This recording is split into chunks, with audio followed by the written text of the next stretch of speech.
Okay, recorded. 11:57. Okay. Hello, my name is James, and this is my presentation on Benefits Britain, Life on the Dole.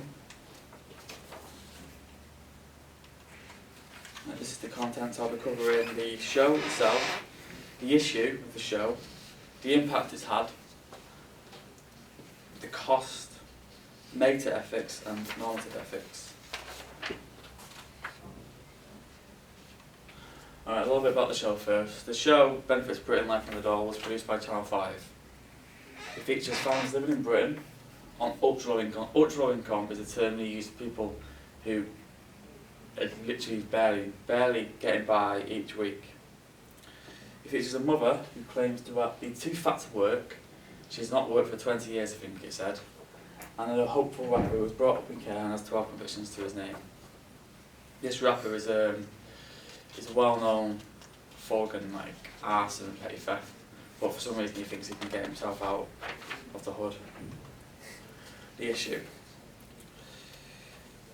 Right, the show got a lot of bad reviews in the media from people, especially from people on the dole, because it generalises that major problem, it generalises people in vulnerable situations, and it makes them all look like these very rough and very uneducated type brand of people, which is wrong. They shouldn't brand people anyway. And it also glorifies the people who choose to abuse the system. It gives power to people who may say, why work? Why, if these people can have a massive swimming pool and can have a massive TV and a PlayStation 4 from living on a dole, I can do the same. There's no need for me to get up at 9 o'clock, 7 o'clock every morning and go out for work. And that's dangerous because it's Britain's on the decline as it anyway. But that's another story. And I also use the worst case scenario. But by using the extremes, it doesn't reflect the true nature of what life is like on the dole. I mean, there's millions of people across the UK who live on the dole. It's hard to believe that they all live like these individuals on the show.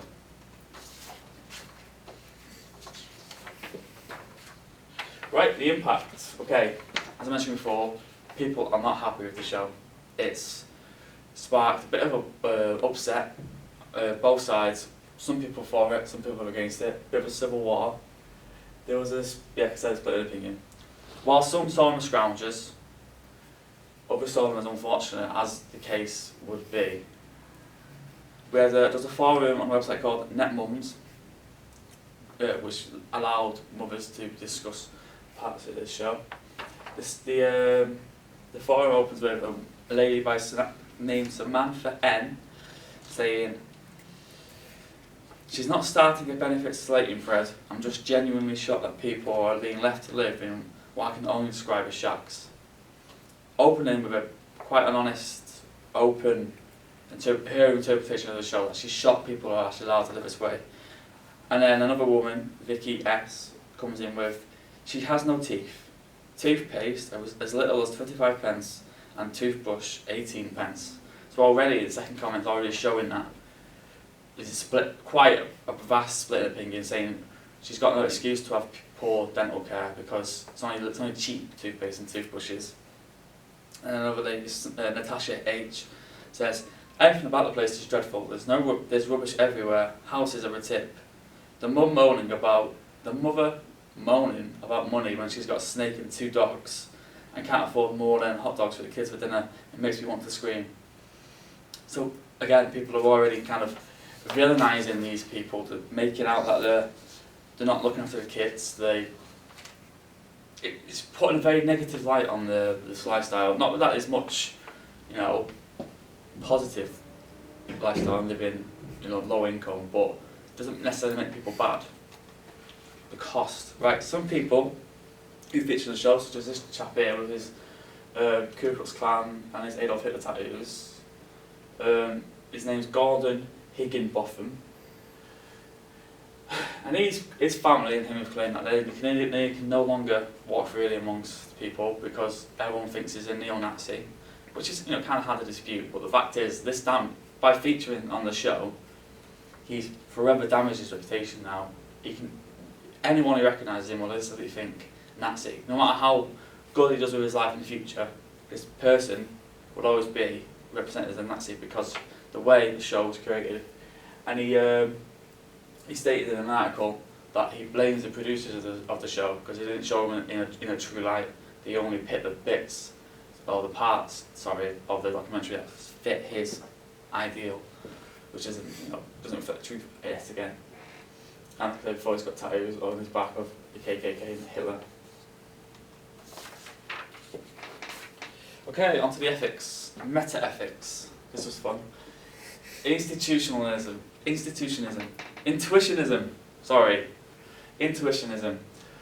Some of the viewers were upset that the fact the stars of the show, like I said before, had luxuries. The general feeling is, if you're on ultra low income, as the name suggests, you should be living in cardboard boxes. You shouldn't have anything that make you happy. That's what people genuinely think, ignorant as it is. And that's because our intuition, our inner voice says it's wrong for people to essentially scrounge off the government while the rest of us need to work to have our luxuries. Why should one have to work to save up and get a massive TV while the other can sit at home watching Jeremy Kyle and get a massive TV? Essentially scrounging. This is not necessarily true. Some people genuinely cannot work while on the dole. Some people, just because they're not out there working, doesn't necessarily mean that they don't want to work. And just because they aren't working doesn't mean they're not entitled to luxuries either. The truth is that this is very much a case-by-case scenario. And it's not right to generalise these people living on the dole, even those who seem to own expensive things, because the truth is often not what it appears to be. Emotivism. Some of the responses that the TV show received are heavily against the people who featured. This is because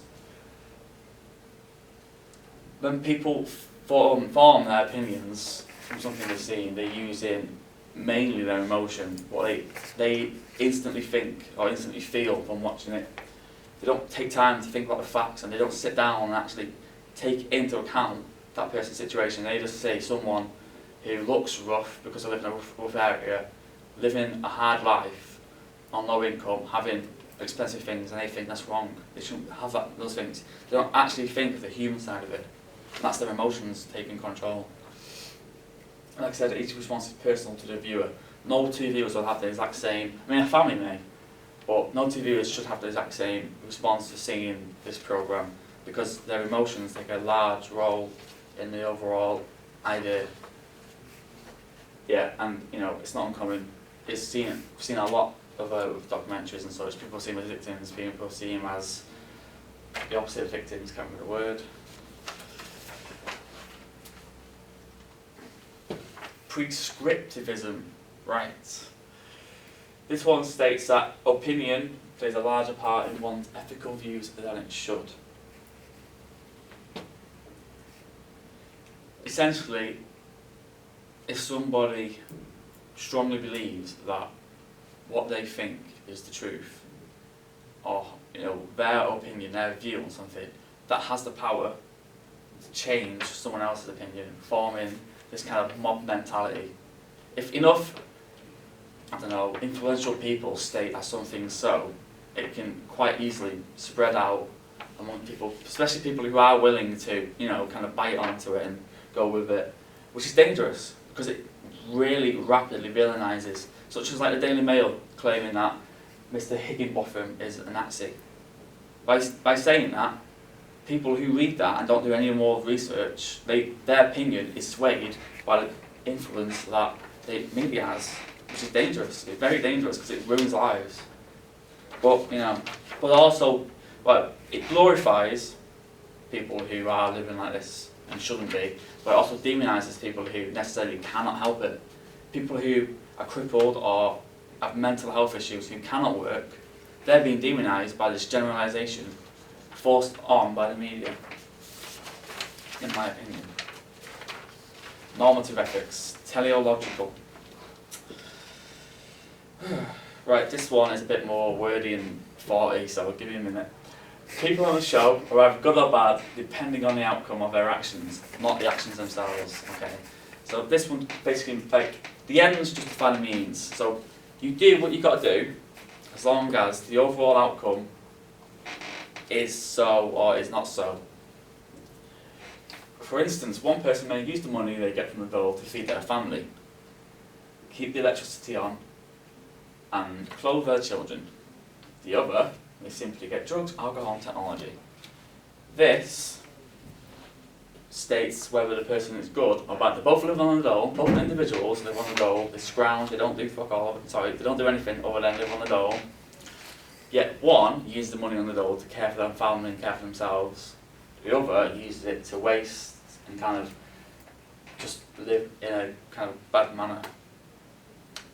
And this is because, yet again, it's a very individual, case-by-case situation. You can't say, this is why generalisation really isn't a good idea. You cannot say that people living on the dole are bad unless you look at it case-by-case. As this one states. Because I know people, personally, who live on the dole and don't want to be, but there's nothing they can do at the moment.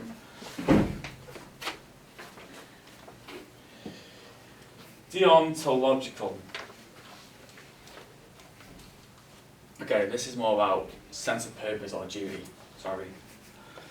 Individuals on the show may feel a duty providing for their family. This means that the individual does not care what means are involved so long as their family is cared for. Because they so strongly want to provide and keep their houses running and their families alive, they do not care. They would not care that they have to go on the dole. That is the least of their worries. Their only worry is keeping their lives on track, which is understandable, very relatable as well. Yeah, for instance, but this is like any other, can go either way. You may say that, oh, one person is not afraid, they won't shut at the fact that they have to live on the dole, at least to get to feed the kids. But it can also lead down the path of like petty theft and burglary, thinking, well, my life's already crap, what's a little bit more crapness so long as I can have so and so. Very case by case. I think practically every single instance is case by case. It's wrong to generalise, as I said 100 times. Yeah, to stop them feeling negatively about their situation, because they feel justified in what they're doing. Virtue, or Aristotle's ethics. Focus on individual's character and actions. Okay, so an individual on the show, named Peter Rolfe, he has 26 children.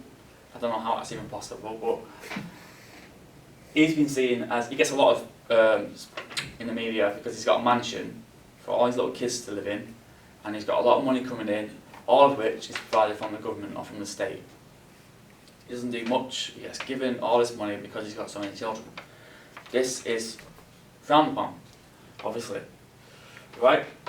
But because of virtue ethics, you cannot say that this person is actually doing anything wrong or is a bad person just because he's living off the state and getting all this free goods. Because he may be like a really sweet and really generous individual. He may actually have heart gold. His situation has nothing to do with his character. He could be Jesus Christ walking on water. We don't know that just by his situation. So it's, yet again, case by case situation. You cannot generalise on these people. Which brings us to the end. Any questions, ladies and gentlemen?